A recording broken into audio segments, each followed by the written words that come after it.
Okay, this is a follow-up video to the diagnosis of the bad starter that we got down there. I thought I'd do a tutorial on how to do it. A lot of people have been asking about how I get things out, and I don't really do videos like that. It's usually just midway through when I have the part already removed. But if I can't see certain things, then I'll take a look at the new part. I try to make sure I always have the new part available, so that way if I need to look back at it while getting the old one out, I can. Now this bolt is fairly easy to locate. It is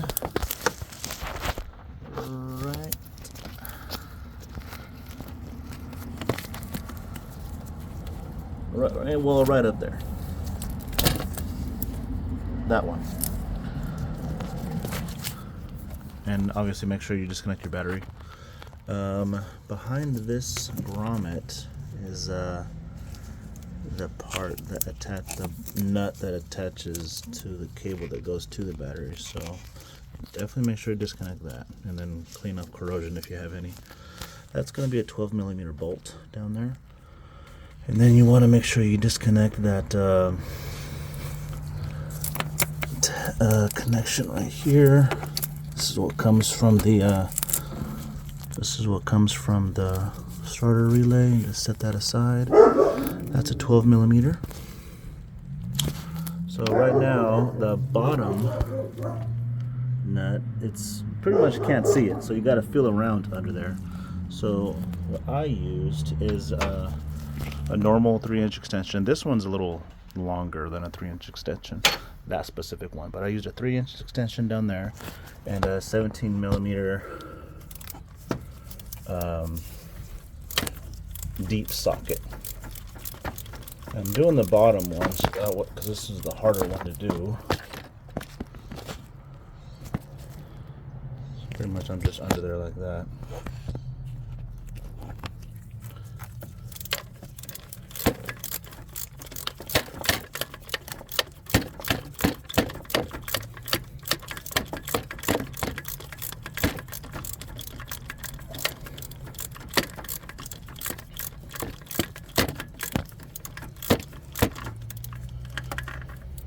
I feel it's pretty much loose enough down there, so I'm gonna get my hand under here and try to see if I can remove it, either with my hand or the socket. Oh no, it's not ready yet.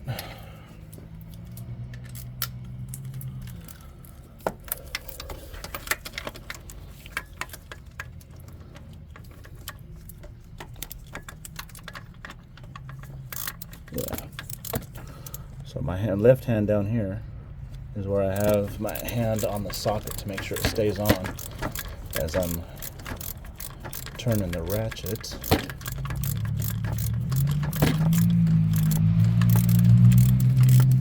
Oh, there we go. Now I can turn it with my hand, which I can get a few more turns. The rubber is helping as well.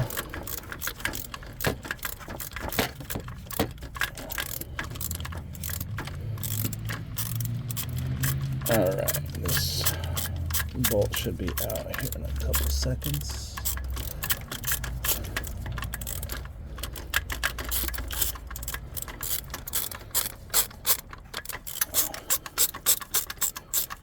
There we go. So get the ratchet out of here. There's the extension I was using, by the way. My 3/8 ratchet, 3-inch extension, and that deep 17mm. Alright, let's set that aside. Now we'll get that bolt from the bottom out of there. Oh, this one's pretty long. No wonder it took a while. Okay, I'll set that aside. Now we got to get to that top one. There. That one shouldn't take so long to get out. Oh, there it is. There's a good little view. And then I'm using the same extension.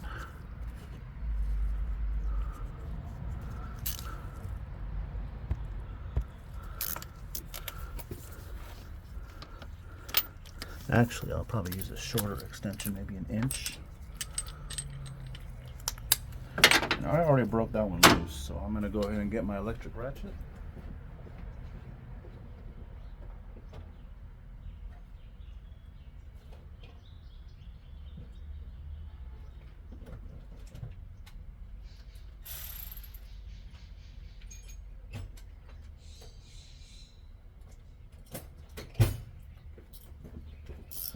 Actually, while I was over at the toolbox, I should actually break free this 12 millimeter first.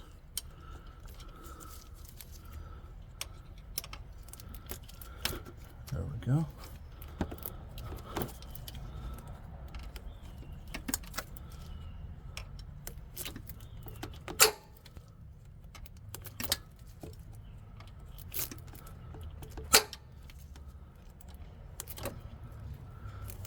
Okay.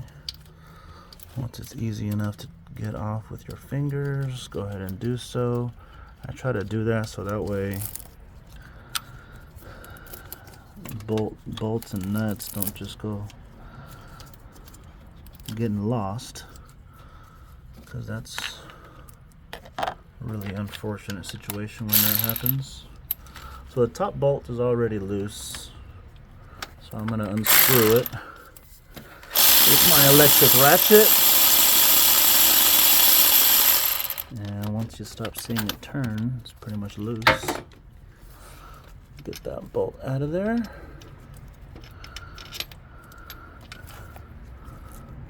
Set it aside. And then you can pull the starter right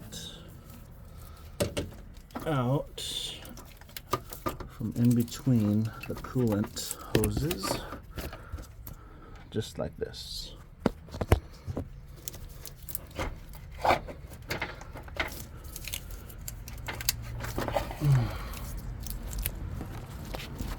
Okay, there's your old one.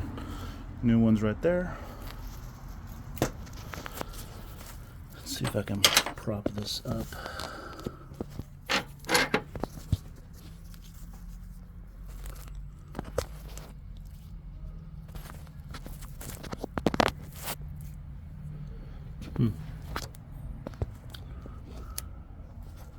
If you guys have any ideas on how you prop up your recording devices, let me know. Just pretty much use my hand. So here's the new starter. We want to fish it in right in through here. You don't have to drain the coolant hoses. Once it's down there, line it up like that. And then I typically start off with the top bolt on pretty much anything, if I can, because it kind of keeps the bottom in place a bit. If you can do it with your fingers, great. If you gotta use the method that I'm showing you right now, that works as well. Once you get a few threads in there, I try to get it in there as much as possible, and then I'll get it in there with my electric ratchet. Okay, now for the big one. This I'm unable to see where it goes, but again, you can reference back to the old one because it's the exact same part. It's just newer and shinier.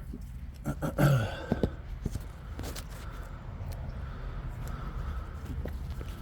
see, so under here, there we go. That's a good view. So fish it through this way, and then pretty much wherever you fill the hole, stick it in, and then just start twisting it.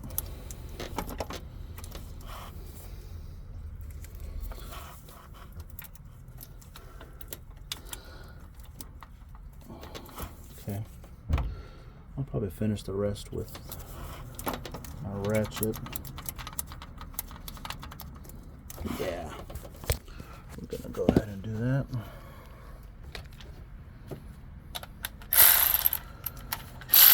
So here's the top one.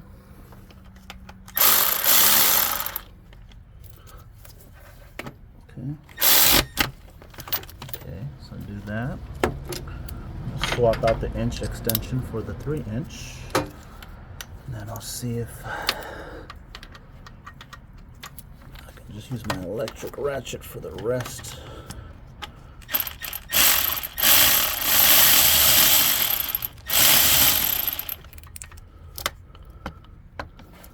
Looks like I can, but this hose is in the way, so I'm going to try to remove it.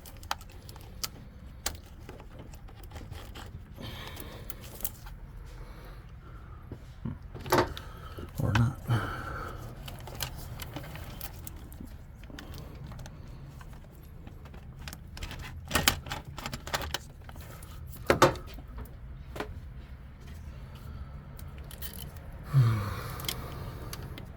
Sometimes electric ratchets can be a little bulky, especially that Milwaukee. It's got a funny spot where the light goes, and then it gives me less clearance.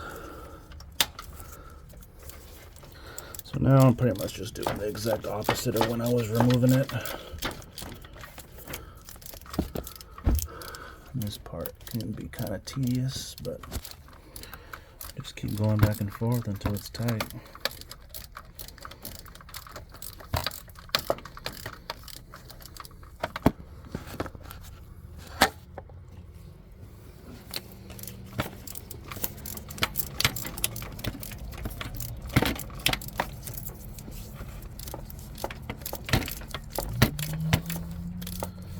For the bottom, it's almost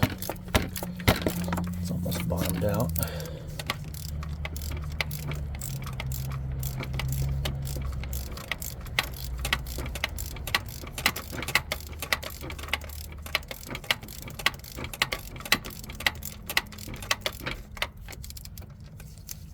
All right.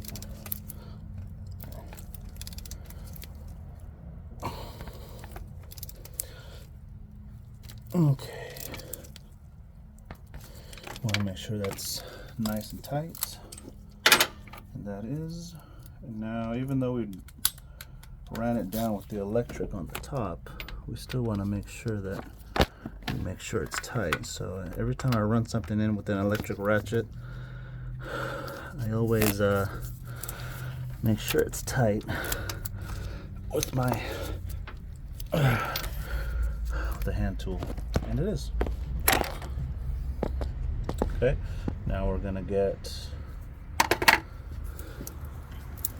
this. Oh, I removed that. So we get that nut off.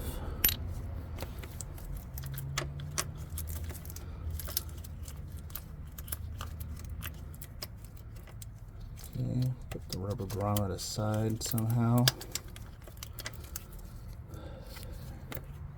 Then get your nut.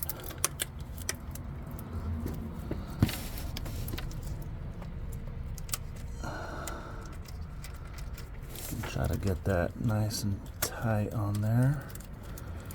Okay, that's on there hand tight. But I still gotta make sure it's actually tight.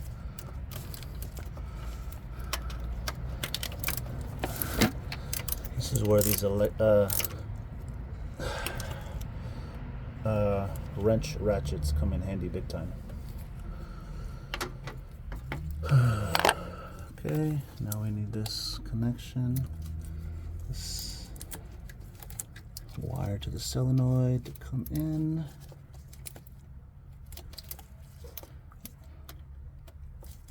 Stick that on.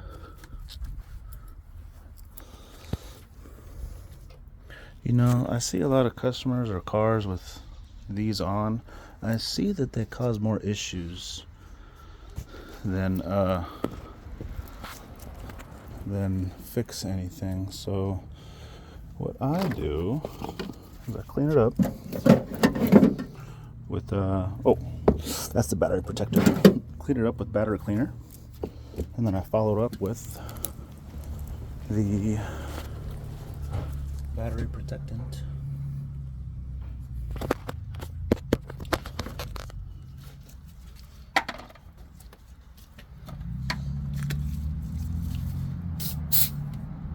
Battery cleaner. There we go. A little bit on the negative as well. It wasn't much to where I need a wire brush on this, so there. These are nice and clean now. Okay, here's the negative side. Oh, there's a little bit on that. I'll make sure to put some of that on as well. So here's where I don't like these little pads. It's supposed to be like an anti-corrosive material, but if you look down there, there's a bit of a gap right under here. So what I do is I get my ratchet, I'm gonna get my 10mm socket,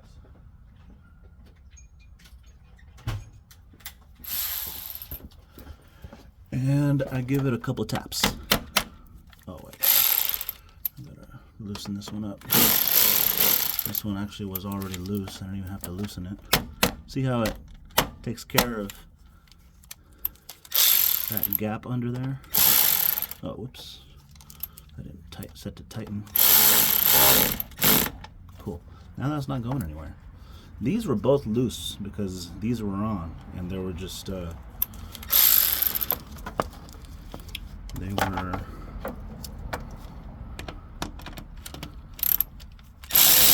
creating a gap in there. So I'm putting the negative side on now, and just give it a couple taps here, a couple taps there, and then there you go.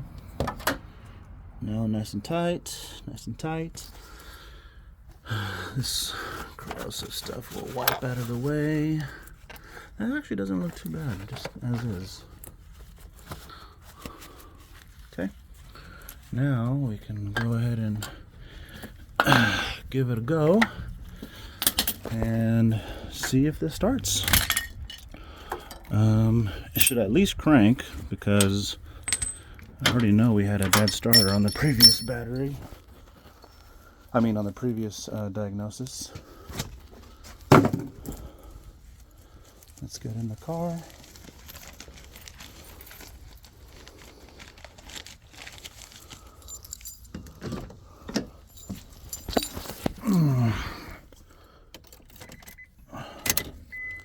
All right, let's see what happens.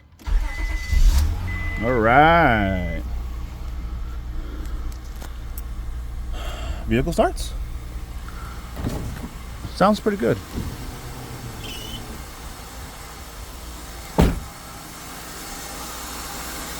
20-year-old vehicle, still running great. Awesome. So there you go. There's a complete video and tutorial on how to do a starter on a 2002 Honda Accord. I'll try to do more of these videos. Maybe get some kind of stand to hold it in place while I do the whole job. But moving it around with my hand, it can get kind of tough. So anyway, hope you guys, hope this helps out anybody trying to do a starter and trying to diagnose it as well. All right, good luck.